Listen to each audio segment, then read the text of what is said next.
ایک شخص تھا، اس کے پاس بڑی جائیداد تھی اور سونا چاندی کافی مقدار میں موجود تھا۔ وقت آخر آ گیا، اس نے سوچا اگر میں کسی غریب کو دیا تو وہ اتنے بڑے سونے کی حفاظت نہیں کر سکتا، اور اگر میں کسی امیر کو دیا تو وہ اس کو غصب نہ کر جائے۔ خیر اس نے ایک شخص کو بلایا اور تھیلے میں ڈال کر کے وہ سونا اور وہ چاندی دیا۔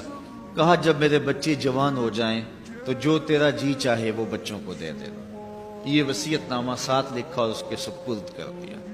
عرصہ گزرنے کے بعد جب بچے بلوغت کی دہلیز پہ قدم رکھتے ہیں تو وہ 10-20 لوگوں کو بلاتا ہے اور ان کے باپ کی وصیت پڑھ کر سناتا ہے کہ ان کے باپ نے مجھے یہ سونا اور یہ چاندی دیا تھا اس تھیلے میں ڈال کر کے، اور کہا تھا جب بچے جوان ہو جائیں تو جو تیرا جی چاہے بچوں کو دے دینا۔ اس نے وہ سونا چاندی خود رکھ لیے اور خالی تھیلا بچوں کو دے دیا۔ اب سارے کہتے ہیں کہ یتیموں کے ساتھ ظلم ہوا ہے، لیکن قاضی کی عدالت میں جائیں تو وہ کہتے ہیں باپ کی وصیت ہی ایسی تھی، میں کیا کر سکتا ہوں۔ علماء سے پوچھا تو کہا ہوا تو ظلم ہے بچوں کے ساتھ، لیکن باپ کی وصیت ہی ایسی تھی۔ چلتے چلتے بات حضرت امام اعظم ابو حنیفہ تک پہنچی۔ حضرت امام اعظم ابو حنیفہ کے سامنے جب مسئلہ پیش کیا گیا، فرمایا اس پر پنچایت کو دوبارہ بلا لو اور اس شخص کو بھی بلاؤ۔ بلا لیا گیا، بچوں کو بھی بلا لیا گیا۔ کہا ان کے باپ کی نصیحت پڑھو۔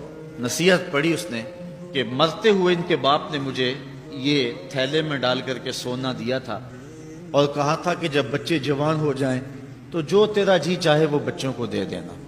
تو میں نے تھیلا ان کو دے دیا ہے اور سونا میں نے خود رکھ لیا ہے۔ تو حضرت امام اعظم فرمانے لگے کہ وصیت دوبارہ پڑھو نا۔ اس نے وصیت دوبارہ پڑھی تو اس نے کہا جی ان کے باپ نے مجھے کہا تھا کہ جب بچے جوان ہو جائیں تو جو تیرا جی چاہے وہ بچوں کو دے دینا۔ تو امام اعظم فرمایا کہ ان کے باپ نے کہا تھا جو تیرا جی چاہے وہ بچوں کو دے دینا۔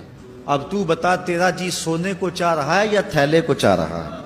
اس نے کہا جی میرا جی تو سونے کو چاہ رہا ہے۔ کہا وصیت ہی یہی تھی جو تیرا جی چاہے وہ بچوں کو دے دینا، اب تو ان کو سونا دینا اور خود تھیلا رکھ۔